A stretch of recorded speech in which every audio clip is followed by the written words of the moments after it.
Hey, everybody. Wow, that's a lofty title. I'm a kid from Akron, Ohio, so that might be the most complicated thing that ever ran through my brain. That's me as a little boy, and I always think of Akron as sort of Detroit's smaller in stature, less successful, less musical cousin. You guys made the cars, we made the tires, and my grandfather worked in a tire factory for 40 years. Fast forward 40 years. Here me as a father. I work at a company called Isobar. We are a digital agency, and here in Detroit, we do a lot of work for General Motors, including making virtual reality experiences. Part of my job is to investigate new technologies and trends and how those apply to businesses, and we often talk about innovation. To me, innovation is this practice of connecting dots that were previously not connected, trying to find out ways to do things that perhaps we didn't intend, but that lead to solutions to big problems. We often try to force it, and sometimes that doesn't work, and sometimes the unforced examples are most beautiful. One day, sitting in our office in Chicago, I was working with a team. We were talking about how can we recreate physical spaces, and how can we provide more context to people using these types of digital experiences, because if you don't know, VR is pretty cool, and it's going to be very important to us over the next 5 or so years. This is the view from the Chicago office, and I had this inspired moment because the week before my wife and I were on the Chicago architectural tour. If you've never done that, it's pretty interesting, and they give you this point that all of the land east of Michigan Avenue at one time was lake, and after the Great Chicago Fire, they dumped the remnants of the ashes into the lake to create land. This happens all over the world, but you never really have context on what that means, and so let's take a look. That used to all be lake, that was all lake, and that was all lake. That is an area about 3 times the size of downtown Detroit proper. All right, so it makes me think to myself and ask this question, which we often do in the world of innovation. We don't know if we're always right, but we have to question things. Are there better ways to visualize change, or deconstruction, or the reconstruction? Can we provide more context to people, and how can we better preserve today for the benefit of people tomorrow? We have these current tools, maps and illustrations and paintings and photography and video and time-lapse videos and maybe 3D videos if you're really lucky and have a lot of money. And in the course of putting this slide together, I did some research and I found this beautiful picture of the Fox Theater here in Detroit because this is from the 60s, right? No.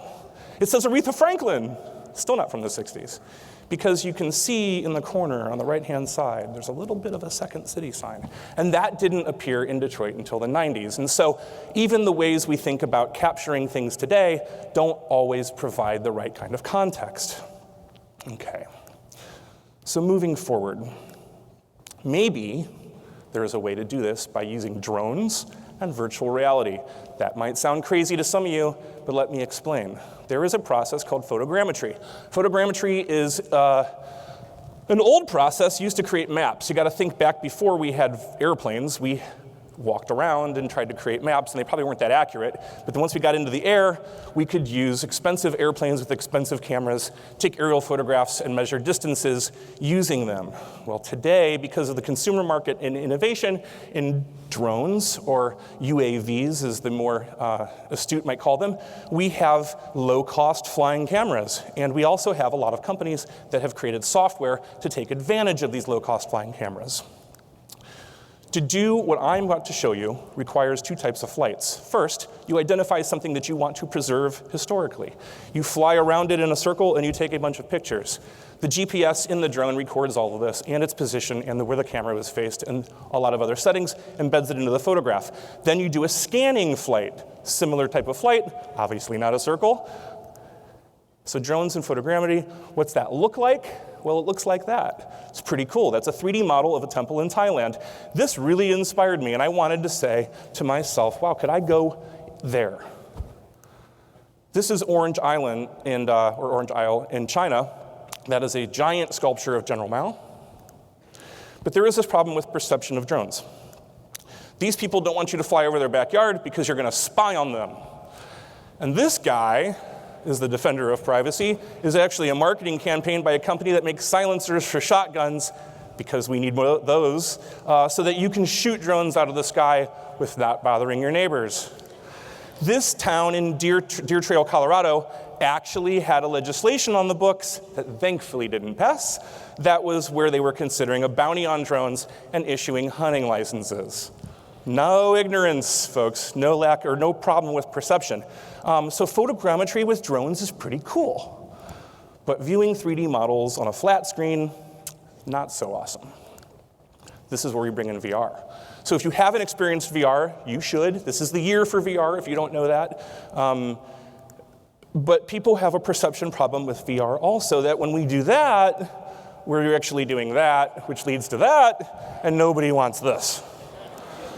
So photogrammetry and virtual reality combined is one of these unintended innovations. I doubt that when, I guess, the Air Force 50 years ago or 80 years ago was thinking about we should create maps from the sky and we can use math, that they were thinking about what I'm about to show you.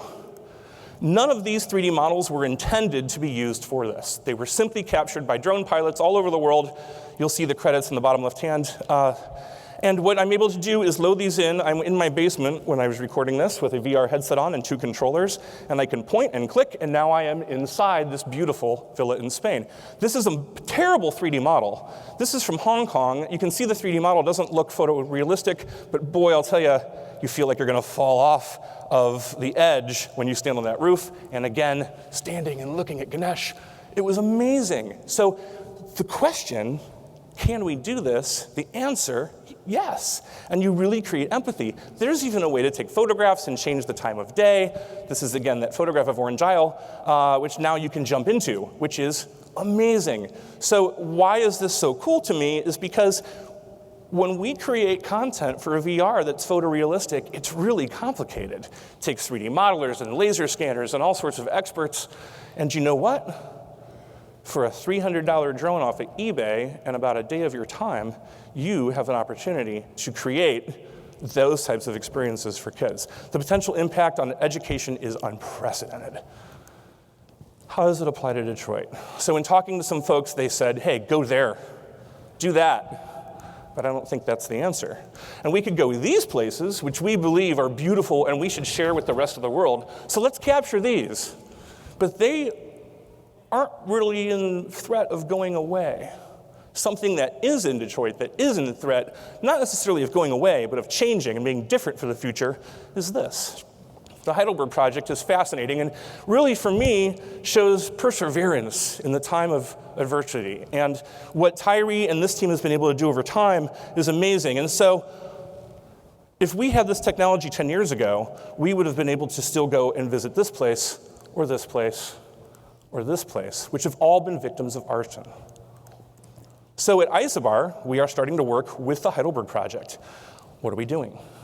We're going to take new technologies, including the 3D scanning drones and photogrammetry and a variety of other techniques to see if we can't try to preserve the today for others tomorrow. As you may know, the Heidelberg Project is under a transition. It's going to be changing over the next couple of years with the support from the community to remix it, if you will. Someone made a comment to me yesterday that the Heidelberg Project is like visual hip hop. I thought that was a really fascinating way to describe it. These are some shots from the recent experiments that we've done, flying the drone over. Now we're taking them and we're creating 3D models.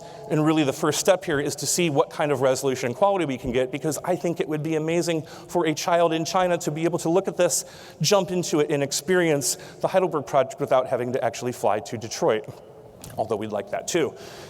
The Number House is under a current preservation, and there's a capital campaign to help do that. And while the Heidelberg Project is working on this to preserve the house structurally, we are working to preserve everything digitally. So what can you do? Become an advocate.